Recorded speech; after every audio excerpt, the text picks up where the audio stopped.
Welcome back, folks, to the WP Tonic Show. We've got a great show here, Tribe. We've got a friend of the show.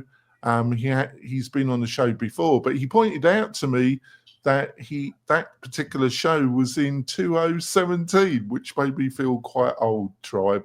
We got Robert DeVore with us. He's a well-known WordPress developer, part of the WordPress community, entrepreneur, and he's best known for his work with WP-Dispensary, but he has produced a number of plugins.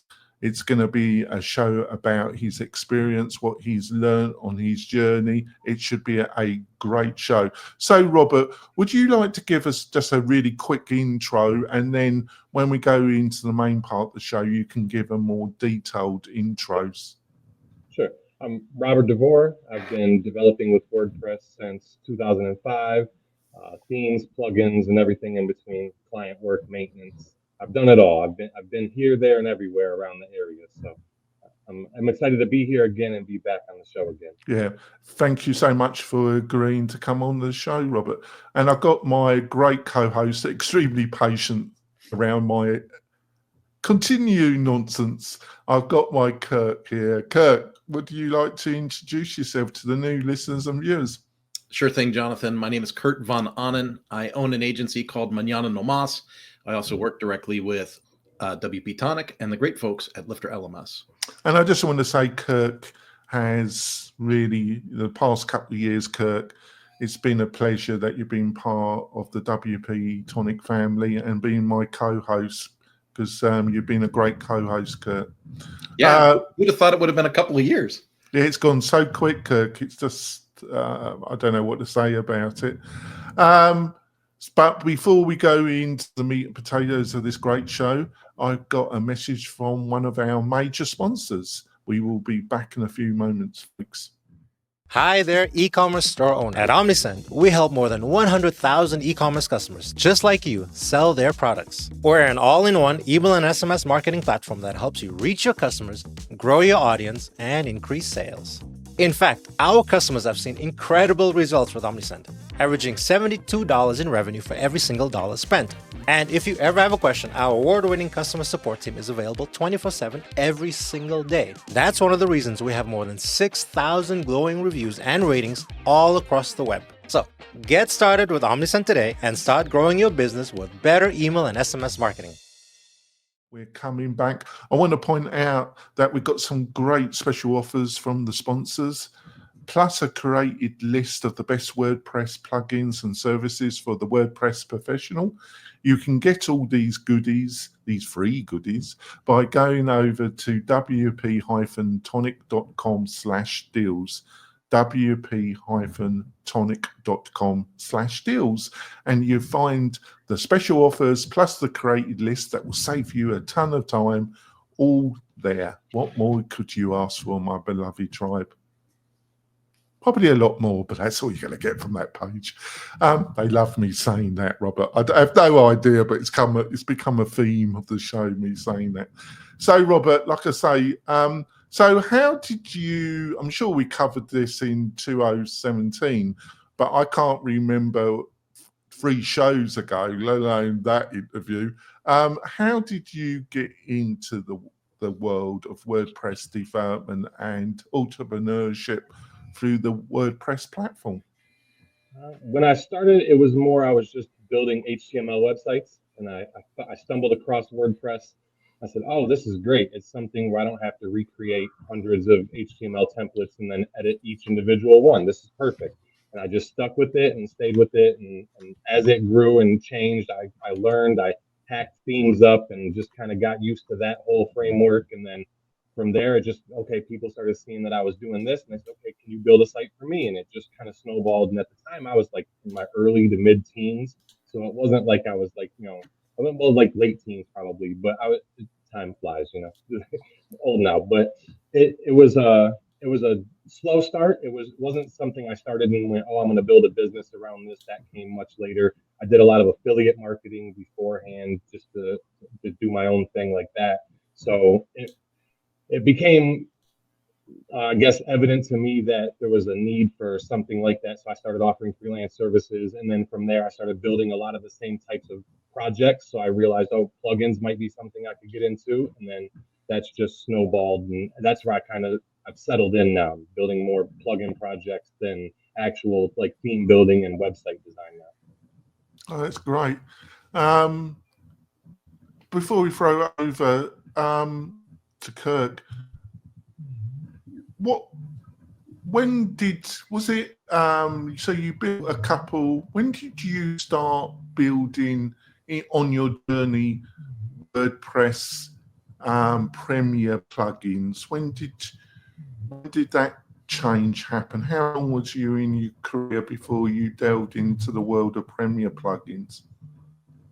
It was, I say 2015, I decided I was doing a lot of work just solo, quietly. I didn't have a social presence. I wasn't doing anything on social media. So 2007 or 2015, I went, okay, I'm going to start doing like stuff on Twitter and just put stuff out there. I was building a couple little free themes and just giving away content because I was getting so much back from the community already at that time. It was time to start actually doing stuff like that myself. And from there, I went, okay, what can I build that's unique? And it kind of sets me apart a little bit. And the cannabis industry was nowhere near what it is today at the time. So in 2015, like the end of it, I built WP-Dispensary. And it was a very simple plugin. It wasn't nothing like it is now, but it was a start. And it was something to just say, okay, here's my stamp. I'm going to do something just a little bit different. And I tried to think outside the box a little bit and come up with something that a market might need that isn't necessarily being fulfilled. Like there's WooCommerce and you can use that, but a lot of these places can't accept payments online, so they have to do pre-orders, and it just becomes more, we just need a simple solution rather than a robust solution because there's no shipping involved and things like that. So I tried to find a little niche that I could get into and do things just a little bit different than what I've seen out there at the time. So it was WP-Dispensary, which was the big stepping stone for you, really. Yep. That was the first one. That was the big mark where I went, okay, I can actually do this and build a cool product that I'm giving away for free, and then build premium extensions on top of it and give those away for a price, and build sites for some of the clients that came through. So it's a fun experience to be able to just start from nothing and see it kind of blossom. And you have an idea in your mind of what the business could be, and then you just go with it and see it grow and kind of shape it as it grows over time. Oh, that's great. Over to you, Kurt. I want to kind of expand off of, you and I have a similar path coming into WordPress, except I didn't build product, right? But it's that HTML websites, you found WordPress, you started doing stuff. And a lot of people don't experience success on that pathway. I just wanted to ask, what do you think was like the linchpin for you that was like, I can continue to do this, I can stick with this, and this is going to have some motivation? I think part of it is just the creation process. I love to create stuff and build stuff with my hands, with the computer. It doesn't matter. As long as I'm doing something, I'm happy. So being able to come up with an idea and start building on that, it just drove me. I didn't really have a need to say, I want to build a big business. That wasn't the initial drive for it. It was just creating the stuff and building the stuff and seeing what could come out of it at the other end. You stay up till 4 a.m. and you wake up the next day and look at what you did and you go, oh, this is actually pretty good. And you're excited because you kind of hit a new level with that stuff. So that's really the majority of what it was for me, was just creating. And I didn't have okay, I need to now switch from this thing to that thing. It wasn't a definitive moment. It was just kind of like a natural progression. Yeah. So to shortcut your so for you, it was more internally motivated than motivated by people writing checks. Yeah, exactly. Yeah, similar for me. So that leads to the next question, which is part of this internal motivation talk, I guess, right? So your most recent plugins in the SEO space, and I saw that announcement, I think December 31st on X. And so what was it that led you to develop the SEO plugin? And what are your plans for it? Like, because it looks fairly simple, like in comparison to other SEO plugins. So what's your motivation and what are your plans for it? Yeah, the initial plan, I had the idea and it sat for the majority of the month, and I didn't do anything with it until towards the end of the month. It was just honestly another plugin in a long list of ideas that I had and I was just working through. But I built it because I knew some of the community I've seen said that other plugins feel like they're throwing AI in everything, or they're trying to promo their their premium products or whatever it is. They're doing too much when they just needed kind of a pared back solution. And I wanted one for myself too. I just wanted to test myself and see if I could do it. I think I actually seen the initial idea came from Brian Gardner. I seen him on X. He said he had just with ChatGPT used it to build a couple meta fields for an SEO idea that he had. And I went, oh, that's pretty cool. I wrote it down and then I just started working on it. And it was a fun project to build, but now I can see that it's going to be more beneficial than just another plugin in a list of plugins that I built. So I do have plans to add schema support, and there's a lot of updates that I will be putting into it, so it doesn't just sit as a simple plugin. It can actually grow and become something more and more beneficial to a wider audience. Excellent. Jonathan, over to you. Yeah, but obviously I'm stating the fact there is a number of SEO plugins in this area, Robert. Why do you feel there's a need for another one? What are some of the key things that you felt it would be worth your effort and time? Obviously, it's a big market, but also there are a number of players, and that's a two-edged sword, isn't it, Robert? Yeah, I don't plan on coming in and saying I'm going to become the #1 SEO plugin. That's not my main focus. It's just I wanted to build something fun. I wanted to build something clean and something that everybody could use without having to deal with all the extra that comes along with it. And over time, as I use it for my own sites, I'll just continue to build on the things that I can see that it needs. And as requests come in and the community responds and says, this is what we'd like to see, we'll look at it and adjust and kind of grow with it in that way. I don't have a grand plan for it. And I know there's other plugins that are simple and do SEO, in a similar fashion. So I'm not coming in saying this is the de facto best. It was just, again, another plugin in a long list that I was building just because I love the building process. Right, Joe. Right, that's clear. Well, let's go on to your extensive experience with trying to build up WPdispensary, which we touched upon at the beginning of this show. First of all, are you still very actively involved in that? And have you still got equity in that business, or is it slightly divorced from your day-to-day attention and that? What's the basic position of that particular plugin and business with you, Robert? It's evolving. It's changed. The name itself has changed from WP-Dispensary to now it's just the Cannabis menu. I built the LLC called Cannabis Software, and the plan was to launch a whole hosted platform. Apparently, since the government does not federally legalize it, banks and payment processors are not as playful with companies like this. So I've had trouble trying to get it off the ground and actually find a payment processor that will allow me to do that. It's still in the works, and I still have plans for it. And I've built actual premium products that I was planning on just using for that platform. And last month, I released all of it as open source and gave it away. And I'll continue to build on that. And it's a definite plan. I built it and had it going really good in like 2017, 2018, when I had a payment processor, and then they cut me off. So then it kind of just stalled everything. So I do want to bring it back. It's kind of been the baby project from the beginning. So I'm coming up now in November. It'll be 10 years since I actually launched it. So I'm hopeful that I can make something happen between now and then to put more effort into it and actually see it become something more than just some code that's sitting in a repo right now, waiting for legalization to happen federally. So if it does grow eventually the way you'd hope, and it's an overnight success, it would have been based on probably 10 to 12 years of hard work and slog, Robert. Yeah, it'll look like an overnight success when they legalize it federally and everything gets the push that it needs, but it's been a long road. It's been a long road. You built this and so was it a conscious play that you did? I'm just trying to get, because the broad landscape, it's something you built. You found, first of all, you found this niche, and WordPress would be a great, I think would be a a great solution for these type of dispensaries. Folks, I live in Nevada, and Nevada is one of those states that this is legal, and the dispensaries all over northern Nevada. It's not particularly my cup of tea, but I've got no problem with other people doing whatever they want to do.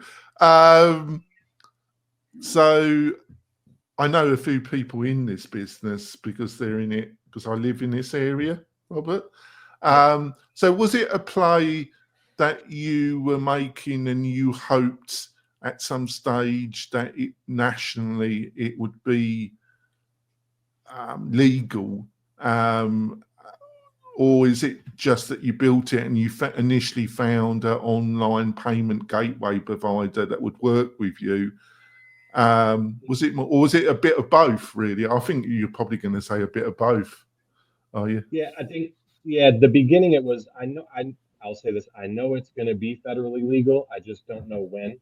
So I'm happy to be in early, and I'm happy to sit it on the side and wait a little bit longer. I'm able to watch, and as I go into different shops, I can see how they're processing payments and see what they're doing, and it kind of gives me a view from the outside looking in on how it works. So it was more of I know it's going to be federally legal, and I think open source and cannabis itself just kind of blend well together. It's freedom. It's I feel the freedom for all of it. So I feel like open source was a natural thing to where it's not bogged down by just a bunch of private equity big businesses that are just looking to get into an industry and do what they're calling the green rush. I wanted to give something back. People can use it open source. They can go build their own sites with it right now, and they don't have to pay me anything. They don't have to pay for that other than hosting their websites. So I wanted to do something like that. There's not, still to this day, from what I can see, something out there that's offering that. Everybody's, SaaS and pay me money, pay me money, pay me money. So I just want to keep continuing to give back to open source. I wouldn't be sitting here now if it wasn't for open source. So my continuing to give back to that is just from WP-Dispensary to cannabis software now. It's the same thing. It's just on a different scale. I don't know if that answers the original question. I might have trailed off there at the end, but yeah, I think I got it. Yeah, I'm just looking at the time. Let's keep going for another question. I'm going to throw it over to Kurt.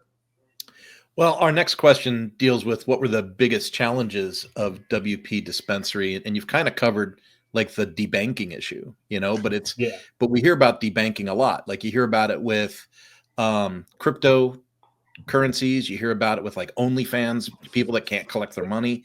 It comes up a lot. Like even though something could be legal in this country to do something, doesn't necessarily mean the banks are going to give you the flow for it.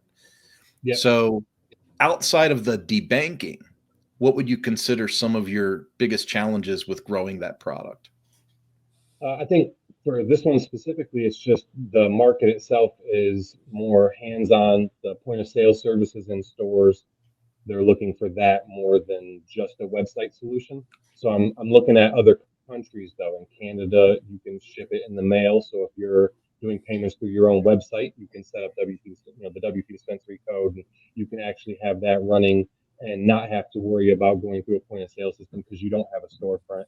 So there's other areas outside of the U.S. that I think that will benefit from it more, and that's the push that I'm going for. I've translated it into a bunch of different languages in hopes that it can help reach out to those areas more. I'm just trying to give back. That's the overarchingness of it. That's what I'm trying to do. If it wasn't for open source, I wouldn't have a life and a business that I've built. Who knows where I'd be? So because of that, I want to always give thanks to that. So it's just a continuation of it, and then the cannabis industry to me was a natural fit because I've used it since I was, real short. So it just seemed like a natural fit for me. Nice. Back over to you, Jonathan. Yeah, but how do you think people find WP-Dispensary? Do you think it's the development? No, obviously it's going to be a mixture, but I think certain plugins are really pushed by the freelance agency market, and there's other plugins that are found by the end customer, by the end user. What's your own feeling around WP-Dispensary?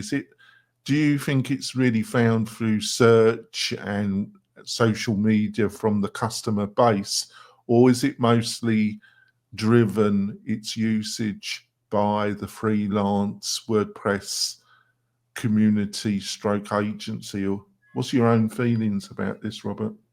I'd say about 70-30, more leaning towards the community and freelancers and agencies using it and finding it before the customers. I had a lot of, at the time when I was pushing it heavily, I had a lot of delivery services that were reaching out directly because they just wanted to have a site up to where someone could contact them and they could just go deliver it. So it was a lot of that little bit starting to grow at the time. I feel like as the industry grows more, it would become more prevalent that it's going to probably be a 50-50 split. And the focus would have to shift more from just focusing on pushing it and showing it for developers and how they can use it, and actually focusing like the marketing efforts and the content around the customer and the actual businesses that would be using it. So in the beginning, it's definitely getting the agencies and the freelancers and the community themselves involved and having them see it and test it out and use it for some of their clients. But then over time, you've got to push and kind of market it to the customers themselves. I don't think that it would be for a product that's not developer focused, like it's not a dev tool that every developer needs. So it's, you've got to focus on the customer first. The developers will be there and they'll be able to help and they'll be able to use it, but they're not your target market. The target market is the target market. So you always have to kind of stay in tune with that, I think. Right. We're going to go for our mid break. When we come back, I'm going to ask some questions about the industry itself and how that affects WP-Dispensary. We will be back in a few moments, folks. Tired of hosting providers that can't handle high traffic loads? Conversio is here to help. Our platform can handle any amount of traffic, all without slowing down or crashing. With immediate Slack support, performance optimization, and a team that thrives on resolving technical challenges, your e-commerce business is in safe hands. Learn more about Conversio at conversio.com. We've had a great initial discussion with Robert from best known for WP-Dispensary, but also a really well-known individual in the WordPress professional community.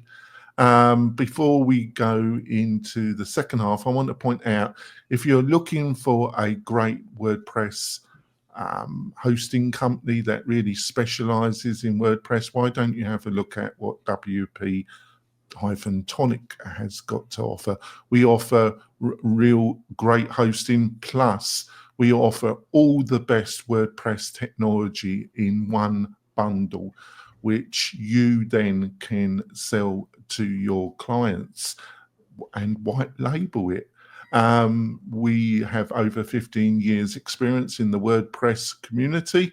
If that has interest, and we offer some great partnership deals, you can find more by going over to WP-Tonic.com/partners, WP-Tonic.com/partners, and you can find out more there.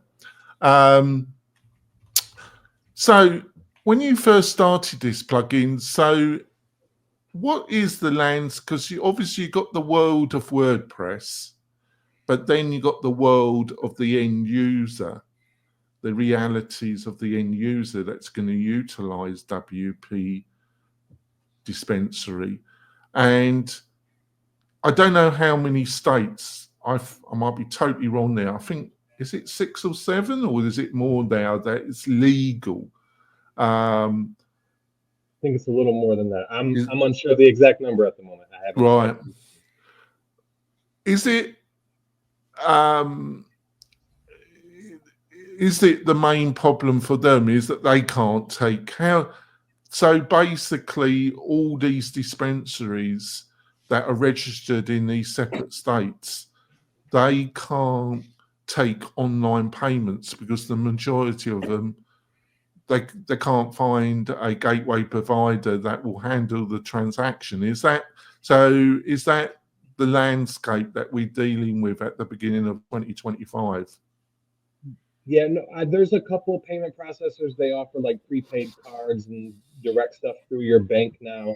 I just seen that I believe Dutchy is working with Plaid, and they're offering the ability to pay in store directly from your bank account. That's what I've seen. I'm not sure. I haven't dove too deep into it, but I would say overall, yeah, you're running into a lot of cash only. It's cash only. There's ATMs in the lobby. You can get cash out and then pay them cash. I've seen some places that they're running around and they're accepting like debit card payments, and they shouldn't be. So you're seeing companies trying to kind of skate the edges like that, but it's because everything's not federally legal. If it was federally legal and the banks could get on board and everybody could be on board, it would be way easier. So as a customer, if you're going into these places, you have to either bring cash or remember to bring your card with you so that way you can get cash out from the ATM. So it's a little more of a hassle than anything else for the end user. And then for the businesses, it's a lot of cash on hand that they don't, where are you going to put it? So you're becoming more of a target now. If people are paying close enough attention to your business, they're seeing, oh, there's a lot of money coming in there and there's none coming out of the building. So it becomes way more of a hassle and a way more of an issue on those scales than just the process of how you can purchase it online, because pre-orders aren't hard to do. WooCommerce has solutions for that. WP-Dispensary's code has solutions for that. So it's not hard to do that part of it. It's just everything else that makes it difficult. Do you, I think you've made it clear the reasons why you entered this because of your commitment to open source and as you have in the first half, you're a user of the product to some extent, which is totally fine.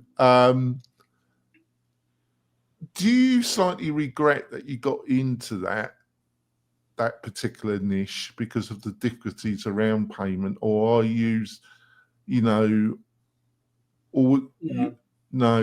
Can you do? No, I'm hard-headed, so I like this industry, I like this product, and I like this thing that I'm building, so I'm just going to do it. And if nothing ever comes of it and nobody ever uses it other than me and a select few other people that find it, I'm perfectly happy with that. It's something I enjoy doing, so I'll continue to do it forever. I don't see it going nowhere. It's 10 years in, and my son's growing up and soon he'll be coding. So I'll eventually, bring him on board and I'll hire him in and he can code for me too. And then I don't have to do that so much no more. So it's a long journey, but we'll get there.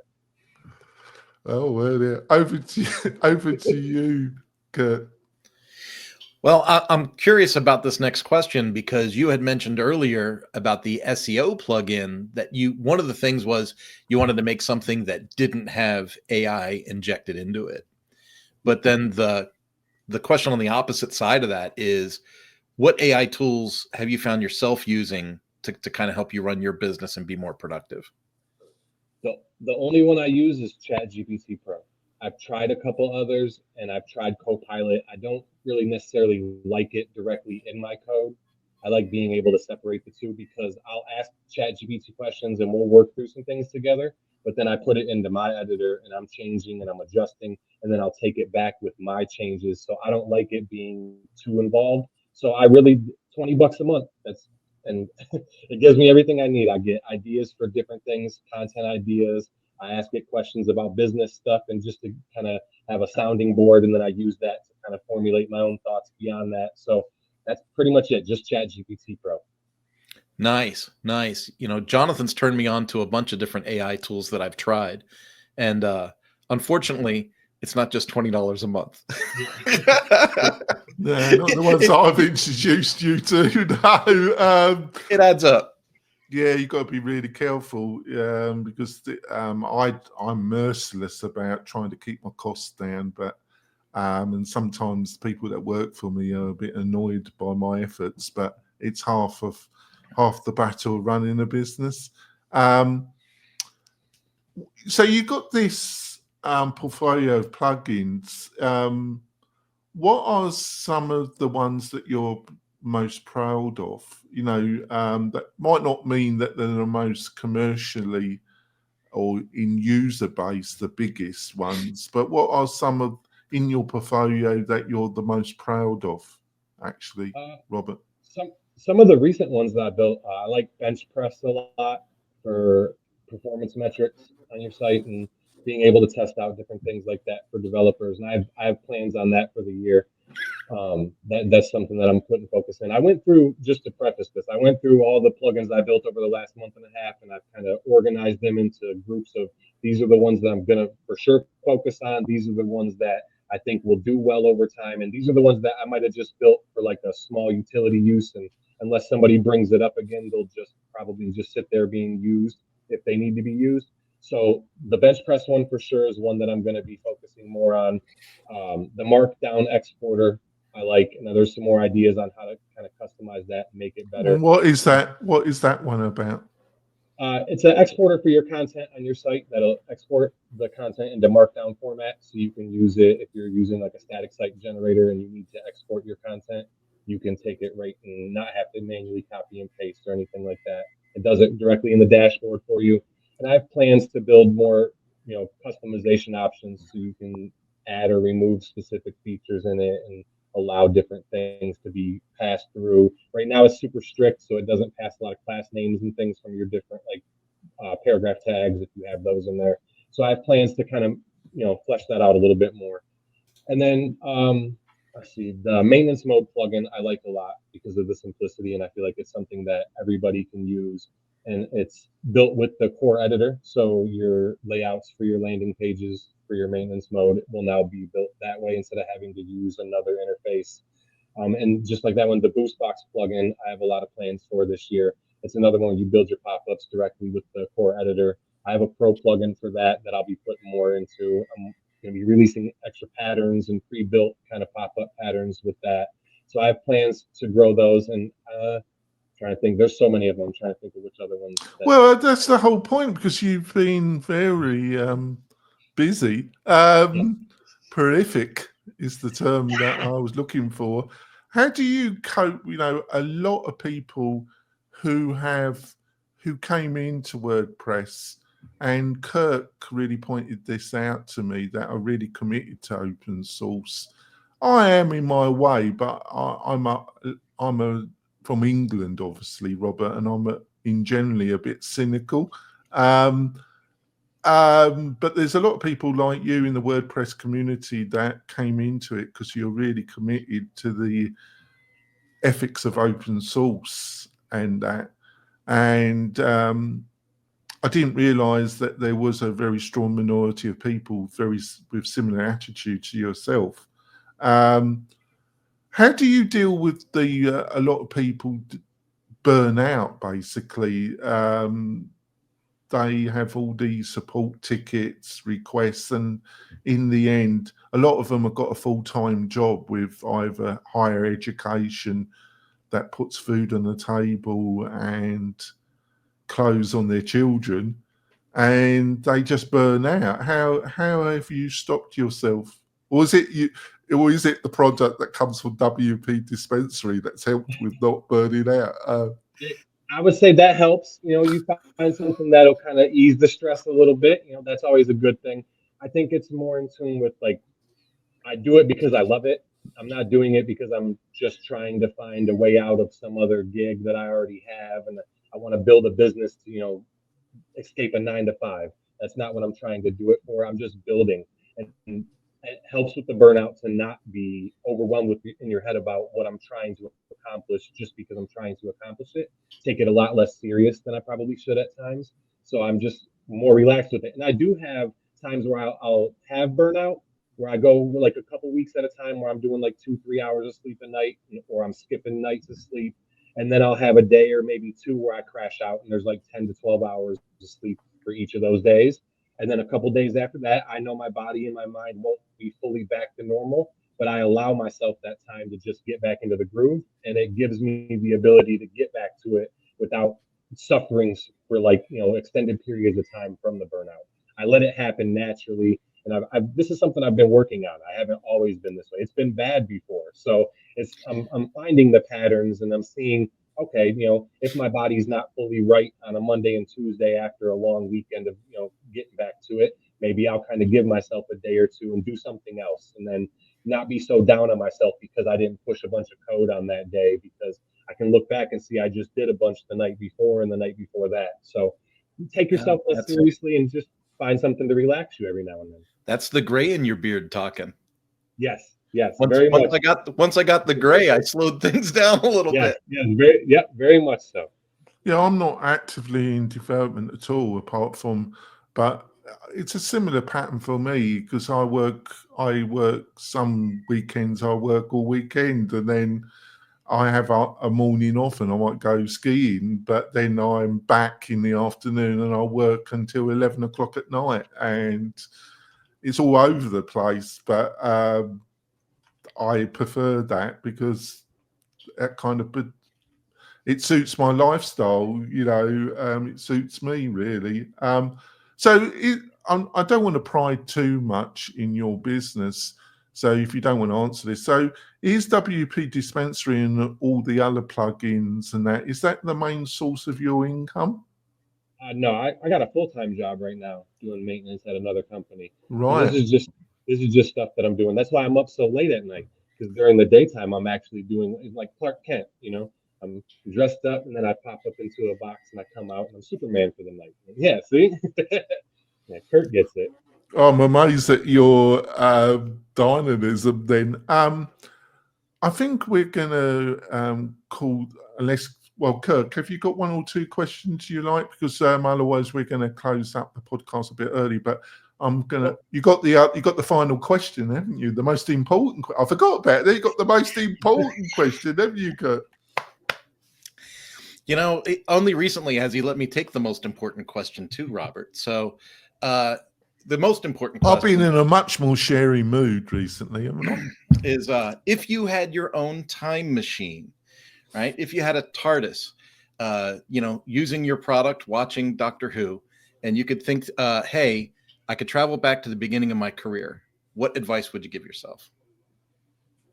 Go harder and don't worry about what anyone else thinks, because I think I let myself slow roll. When I came back and said, okay, in 2015, I'm going to be myself on Twitter and I'm going to just, pop out here. I kind of just took my time with it, and I was too slow. I had the capabilities already and I didn't trust that. I'm a new guy. I don't want to pop up and, say that I'm good. I want to just show that I'm good over time and, prove it over this. And I shouldn't have just took that much time. I could have just went way faster. The stuff I'm doing today, I could have did 5 years ago if I would have pushed the pace just a little bit more and not be worried about what anybody else is thinking or what anybody else is gonna think. If I release this thing or I do this thing or I say this thing, it doesn't matter. As long as you got morals and you're a good human being on the inside, you can just do what you want. It really, that's the world that we live in today. Just do whatever. That's what I would tell myself. Just do whatever you want. Nice. Within reason, obviously. Yeah. All right. Yeah, right.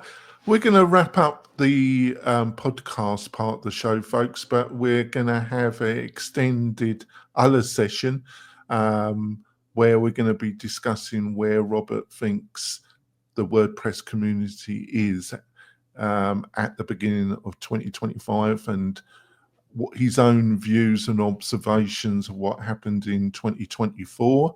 It should be an interesting discussion, but like I say, we're going to wrap up the podcast part of the show. The podcast and the bonus you'll be able to listen and watch on the WP-Tonic YouTube channel. So go over there and also subscribe, because it really does support the podcast and WP-Tonic and independent media. Robert, what's the best way for people to find out more about you, your views, and what other plugin that you're producing that week? I'm most active on X. So if you go to Devio Robert, so DEVIO Robert, that's the account I'm using pretty much every day. And then robertdevore.com. That's where I post everything. So you can find a list of all the other stuff I've built. Yeah, I refuse to call it X, actually, Robert. It's Twitter. I refuse to call it I'm X. with you. I'm trying to sway the other way now, but I've been saying Twitter up until about a week or so ago, I think. All right. Yeah, so I have the same problem. Yeah. But in general, I refuse to use the term X. Kirk, he's shaking his head. Kirk, how can people find out more about you and what you're up to, Kirk? Business wise, at everything Mañana No Mas. So if you go to mañananomas.com or Mañana No Mas on X, you'll see me there. But if you just want to connect person to person, LinkedIn is the place to do it. I'm on LinkedIn almost every day, and I am the only Kurt Von Annen on LinkedIn. Easy to find. That's fantastic. Like I say, we're going to wrap up the podcast part of the show. We've got some fantastic guests this month and some guests in February. And like I say, if you want to hear our discussion about the WordPress community, you can go over to the WP-Tonic YouTube channel and watch the whole show plus the bonus content. We will be back next week, folks. Bye. This podcast episode is brought to you by Lifter LMS, the leading learning management system solution for WordPress. If you or your client are creating any kind of online course, training-based membership website, or any type of e-learning project, Lifter LMS is the most secure, stable, well-supported solution on the market. Go to lifterlms.com and save 20% at checkout with coupon code podcast20. That's podcast20. Enjoy the rest of your show. So let's go into the juicy part. So you've been very vocal on Twitter with your views about what happened in the last quarter of 2024.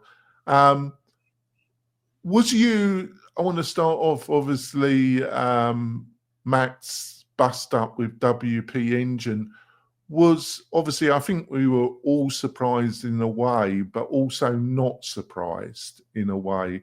And I suppose I'm talking about myself because it was bonkers in a way, but not that unexpected. What was your own feelings when it all kind of blew up? What was your own thoughts and observations, Robert? I'm with you. I didn't not see it coming. When it happened, it wasn't that surprising. If you've seen him in January of last year, he had a dust up and, many, many times before that. So it's nothing new. So it was just on a grander scale. And I feel like that is what the difference was. It was, you can tell the landscape was shifting with this one. It's not just another WP drama hashtag that's going to go away in a couple of weeks. You could tell that this one was more lasting.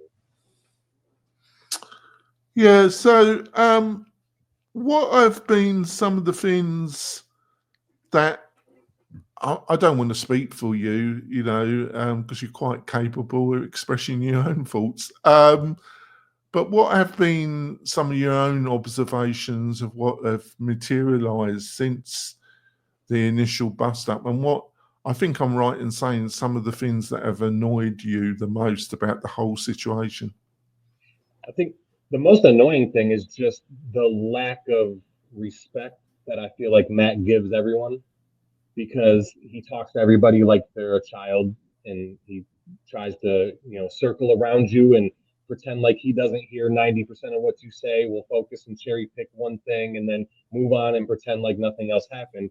And when you're talking to someone like that, you can't have a meaningful conversation. So at that point, I went, okay, well, all progress is out the window, in my opinion. We're not going nowhere with none of this. So we're just going to have fun with it now. And we're going to just poke fun at him. Every time he says something that I think is just stupid, I'm going to say it. I'm not going to just sit back and just let it happen. And I've seen times where he would say things and do things where you could tell he thought he was getting away with something and he was going to be slick and funny. And then someone has to come and say something to him. I feel anyways, that I've said it before. It's like a bully the bullies campaign, to where, you're a bully, you're running around trying to treat people with disrespect, and you're asking, who are you to people? And you're, disbanding all these groups and pretending like they didn't exist and you just learned about them. It's a continuation of constantly seeing that. And I went, okay, well, somebody has to just say something now and not just do it in the same way that they point at and go, well, you're just being mean, or you're just being rude, you're cussing at me, or you're using vulgar language. So I just went and I said, there's no holds barred. If he's not going to hold back, then why should we? And that's just, I've done this my whole life. It's not just a Matt thing. It's not even really a personal thing with me and Matt. I don't feel like it's personal. It's just, I feel the person that he is and the type of person that he's shown himself to be is not a person that I can respect. So I'll just disrespect that person now. And that's what I've done. That's the whole December to Remember was basically just built around that. We're gonna just show him what the community can do and what he should be doing, and point out areas where he's lacking and point out things that he did wrong. And I drop a diss track because I think it's just funny, and I think that it's another way to show him that the people in the community are smarter and more talented than he'll ever be. And he just got lucky building a business around a community at a time that allowed him to become post-economic off the backs of everybody else. So that was the goal, just to point all that out. How much, obviously time flies, and I think it's been almost 5 years since Gutenberg. I sense increasingly how much of the development of WordPress core has been down to I don't expect a finite answer from you, because I don't think any of us know. I'm just asking a sense, because you're very involved in the WordPress community and you're a professional developer. How much of the development of WordPress has been really based on a hardcore volunteer individual basis? And has that diminished since Gutenberg? Has it been more reliant, more and more really, on the resources of Automatic? Have you got any sense about that?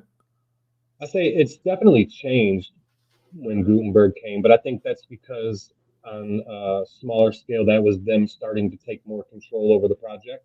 They had an idea of what they wanted. Not everybody in the community wanted it, but they said, we're doing it anyway. And in the grand scale of it all, I think that the core editor is not bad. I like it. I write my content in it on my site. I use it for them reasons. So I don't have a problem with it. There's things that could be better. And I think a lot of it boiled down to people hate change. And when it came, a lot of people went, I don't want to use this. And they're just hating it to hate it. And it's not all bad.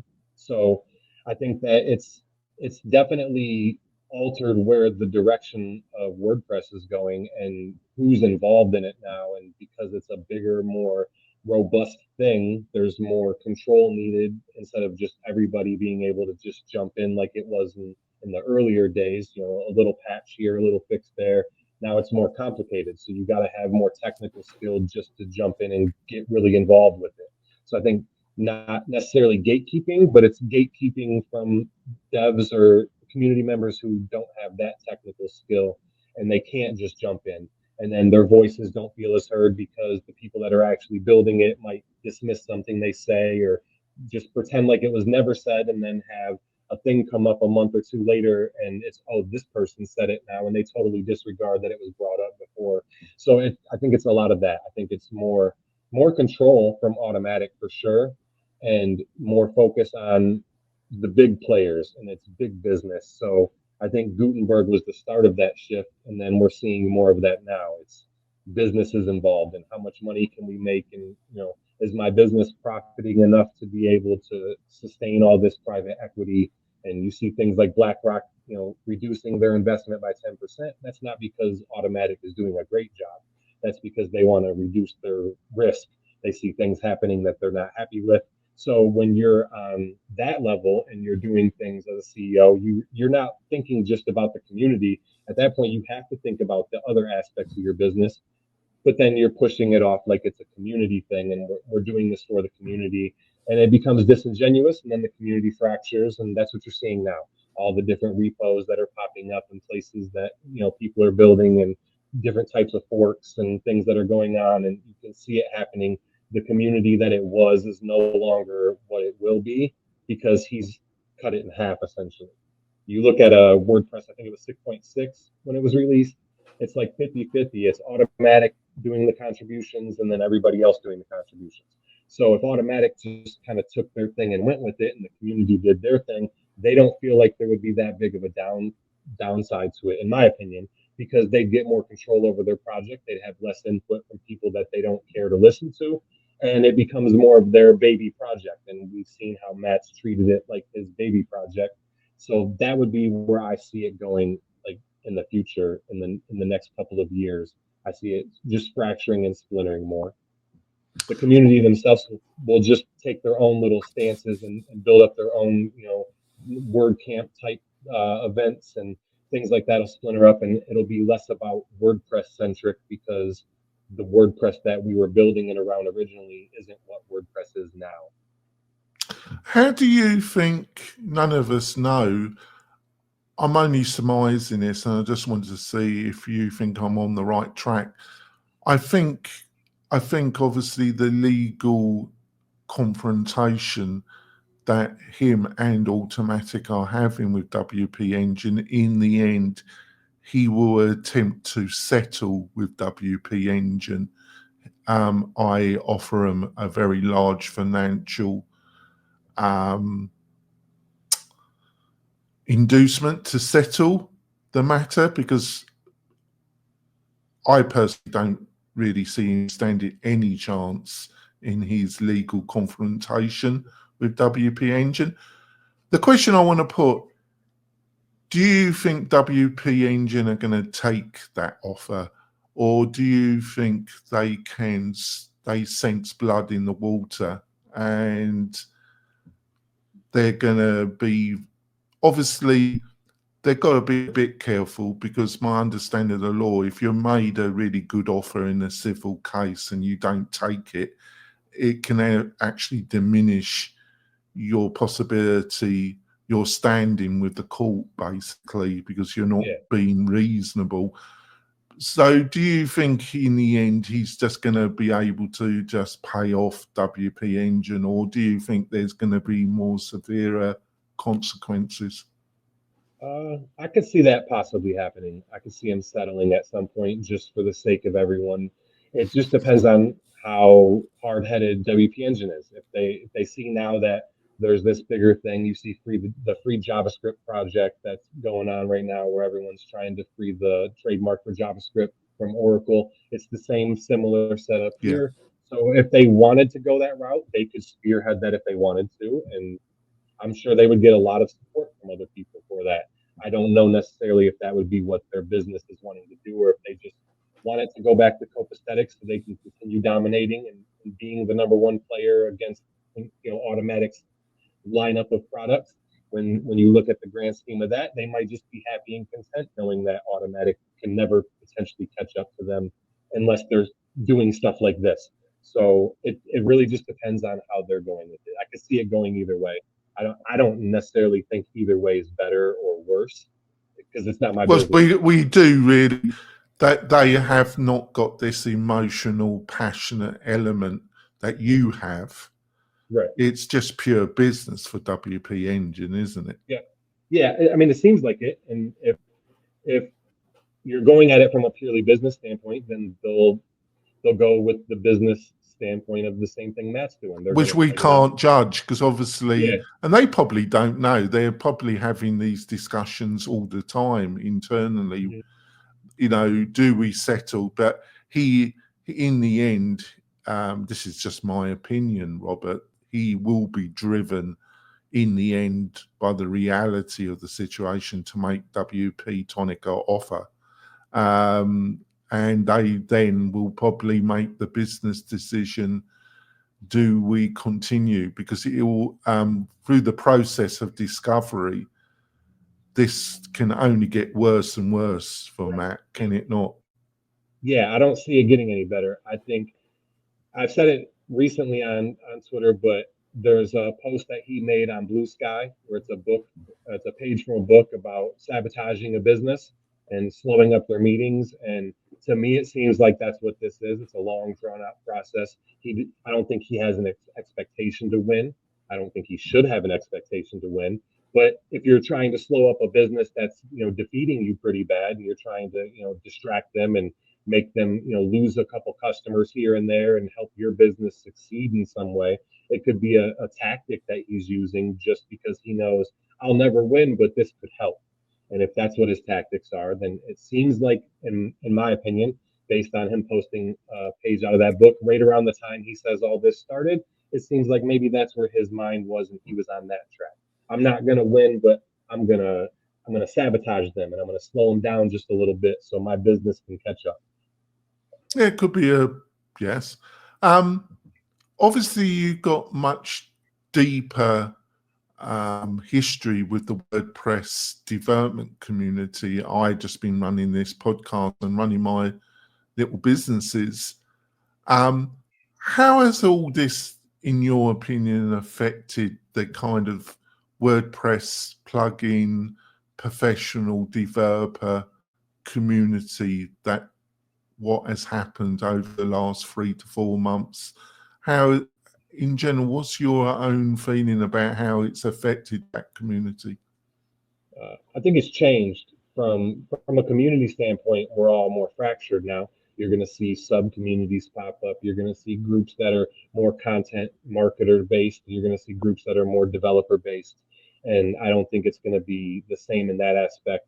And then from an actual business standpoint, if you're building a business around WordPress, I think the days of being able to build a generalist plugin that's, something, if you look at it from a standpoint, can WordPress put this in core or should they put this in core? You can't necessarily build a viable business on that and expect to just keep doing it without the risk of potentially having it taken from you. So if you can kind of niche down and focus on different areas that are more, I'm going to help this subset market, I think that's where the attention could benefit more for a business standpoint now because of all of this. It's shifted. Not everyone's trying to build on a WordPress brand as much anymore.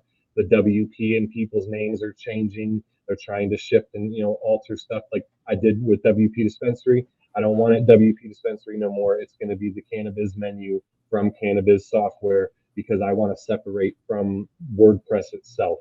So my products don't have to be centralized around WordPress because of this. So Well, I think I totally understand why you're doing that, but I'm not that, because I think I don't know, because it like I laid out to you earlier, it really depends on when he has to settle or attempts to try and settle with W, and he will, in my opinion, I don't know for sure, but it's my honest opinion, Robert, he will be driven to have to attempt to settle with WP Engine because his legal team and the realities of the situation will drive him to that. But if they are prepared to settle with him, I think this whole usage of the term WP and other elements will have to be part of the settlement, because I don't think WP Engine will want to change their branding just because he makes claims that in my opinion, are unfounded. So I think that will be part of the settlement, apart from the financial element of it, which will be considerable. I want to get back to Gutenberg because I've been thinking about this, because I think what you outlined about Gutenberg have been my own feelings, but there's a sub group, my criticisms of Gutenberg, apart from full site editing, which I think we needed a more longer period where the whole UX and other elements should have been dealt with before moving on to full site editing. That's my own opinion. But I think there's a whole substack of the WordPress community that really dislike Gutenberg because of the technology that it's based upon. These people make a really good living, but they're more from the CSS web design with an element of work PHP coding background, who really don't want to get, and that's my background. Initially, I worked for an agency. That's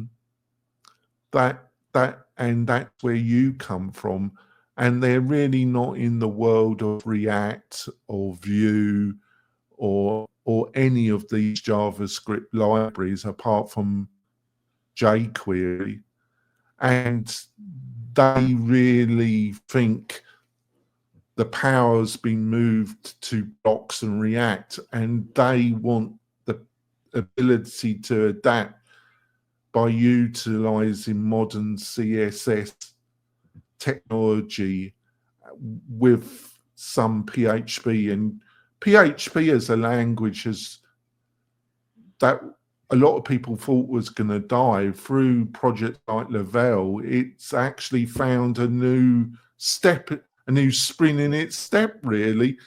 And I think these people, it's not so much, there's a group of people like yourself that are a bit outraged by Matt's content. But then there's another group who are not that bothered, but they're unhappy because of the technology stack. Do you think I'm on the right track there? Yeah. There's definite separation between groups. Some groups, all they want to do is rage tweet. They want to be mad. They want the views, the engagement to go up so they can say, look at my follower count.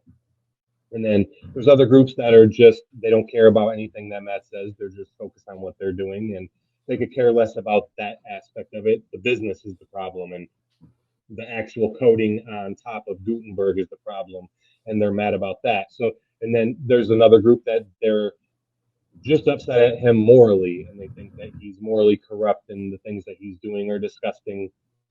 And there's different groups, and I'm conscious of that, and I don't want to fall into one specific group, because I've said it numerous times. I don't have a problem with Matt doing business things with WordPress. It's WordPress. It's business. Not at all. And I understand. Yeah, and I understand that, but I feel like a lot of people don't get that separation.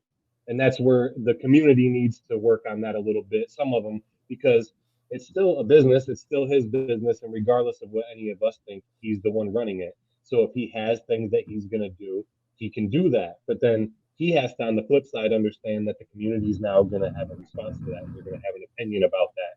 So I feel like I don't want to be pigeonholed into just a Matt hater. I'm not a Matt hater. No, I'm not at all, actually. I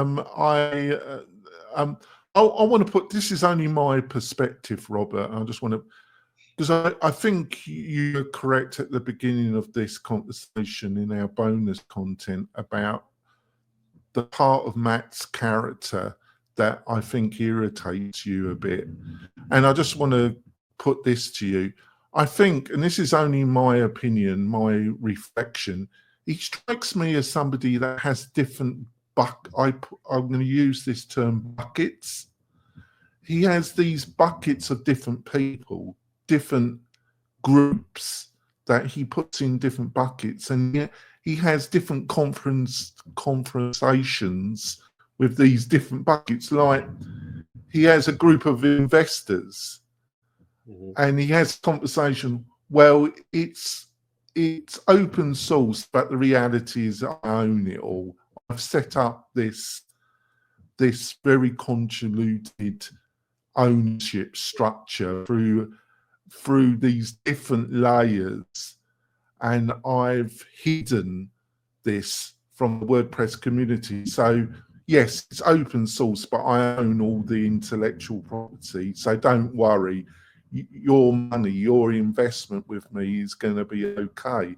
And then he has another conversation, another bucket, which he uses a different type of language, like at WordCamp USA or WordCamp Europe.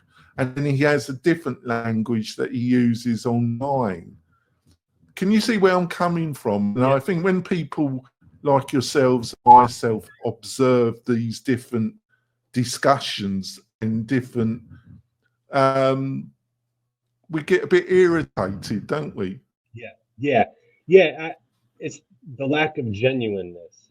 to me, it automatically lets me know this person is not being real with themselves or the people they're talking to.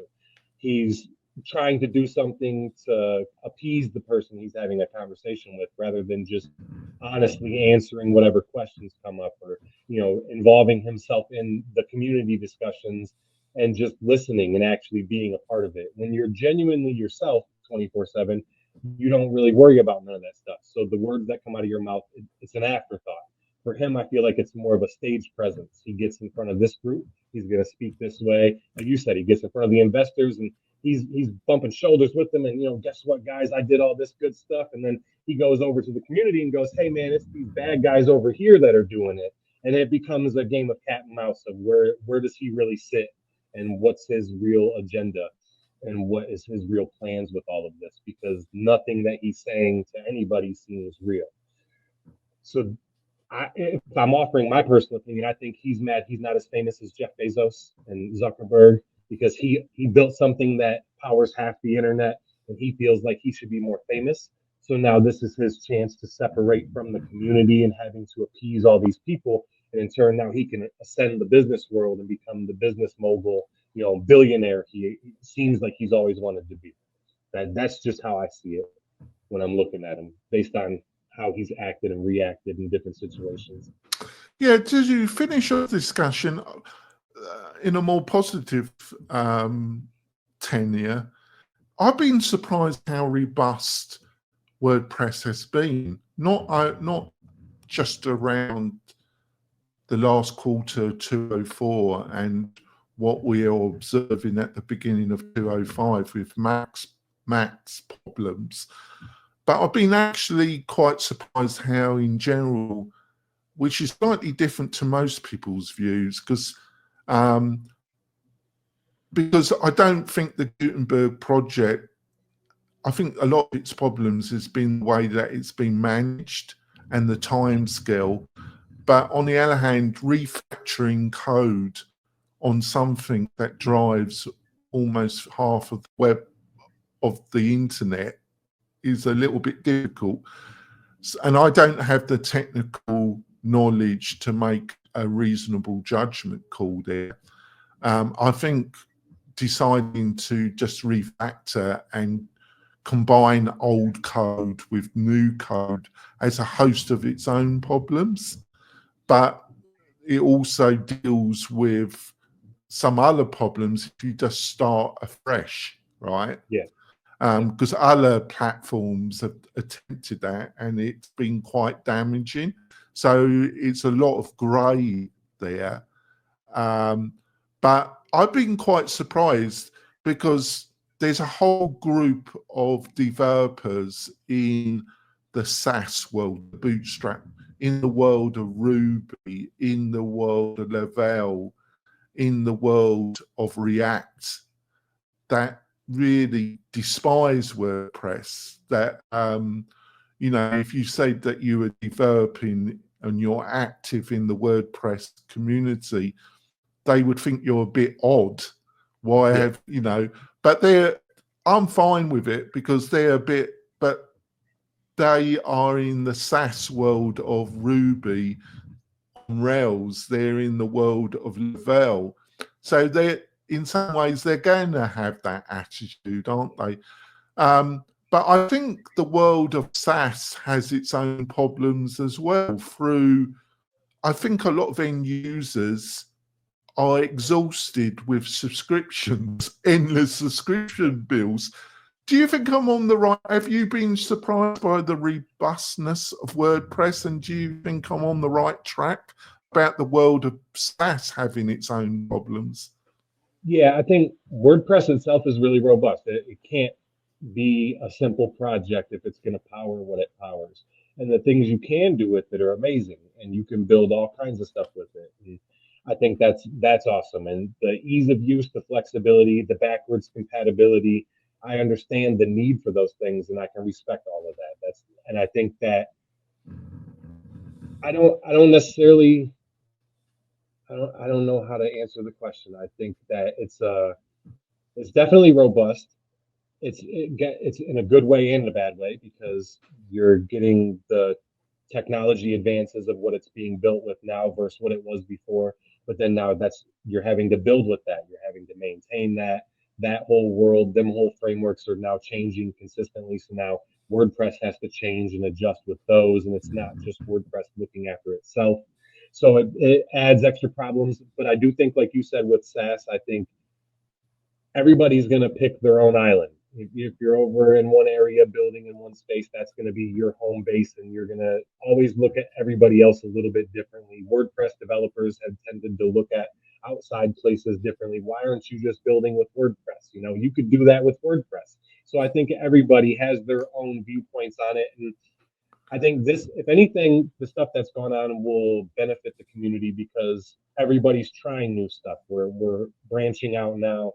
You see people building apps, you see them building different tools and stuff that they might not have done 3 months ago. So I think that if anything, it's springboarded that creativity in the development community and within WordPress to branch out. So I think that you're going to see a lot of bridges gap between WordPress and then the different SaaS communities and the different tools. Like I think you'll see more Laravel projects built and that actually utilize WordPress. You're going to see different things like that pop up more now. And I think it's good. I think it's a great thing. And I'm going to be a part of it. I'm going to be building stuff and doing things that are outside of WordPress, but still work with WordPress. And, I think that's where it's going to shine over the next couple of years. Yeah, I just want to finish off is I think other people in the past month, 6 weeks have been aghast at Matt's reaction to very reasonable proposals from people that have got a lot of public influence in the WordPress community, making very reasonable requests and advice, and how that input has been totally rejected by Matt. But I'm not surprised at all. I'm utterly not surprised at all. Yeah. Have you got any insight why these people have been surprised? Because I haven't been. I think it comes down to how you read people. Some people are able to just read a room easier. And so if you can understand human nature a little more, maybe some people just interact with people on the surface so they don't dive too deep. But maybe you and I see it and we look at him and go, well, why is he doing this? Why is he acting this way? I wonder what happened. And you start connecting dots and you can make reasonable assumptions based off the information you have that, well, if this happened and this happened and this happened, then down the road, you can see how we ended up at this space. And this is from the beginning of the project, 2003 on, he's been pretty much the same exact Matt. So if you watch and you paid attention and you don't get blindsided by the lights and the beautiful pictures of... I think you're partially right, but I also think it's around this term that I used, buckets, because I think he can't be that flexible, because I think the bucket that are his investors, he told them a story that doesn't allow him to change. Yeah. And that, I think that comes from being able, like I said, to being able to read them. You understand if he's said and done these same types of things, you can see how he puts these buckets together, and you can almost infer that, well, if he's talking in this way to the community, but he's running around and doing the things that he's doing that look like he's trying to appease the investors, then obviously there's a disconnect in what he's portraying in public versus what he's saying in private. So you can see that the buckets are there, definitely. And I don't think that I've never been able to get along with people that do that, just because I feel like you should just be the same. I'm the same person that I am. I'm not. I'm very devious. I'm very devious, Robert. but I'm English, so it just comes. It comes from the history of being English. But I don't think he's doing himself any favors, really. But I think it's more about what the conversations that he's had with the investors, and then I think he's put himself. He's not an idiot. He's a highly intelligent individual. I think he's high on his own importance a bit, and I don't think this bust up with WP Engine is going to end up very well for him. I don't think it's disastrous because I think they will make the decision and it will be settled out of court, in my own opinion, but I might be wrong there. But I don't think WordPress itself, the outcome for the next couple of years, which is all that you can really look ahead because things change. I don't think it's that bad, actually. Would you agree with that? Yeah, I don't think much is going to change other than how you approach your business with WordPress. I think that will change, but building a business with WordPress, it's going to be the same. You can still use the software, you can still build a product, and you can still market it and promote it and still make sales and help people. So I don't think that's going to change. I think as the core editor progresses, I think that it'll become easier over time for other developers to kind of pick up the tools that are. Yeah, I'm not. fitting. I really don't join. People kind of say, "Well, you're so anti-Gutenberg, Jonathan. You're part of this group."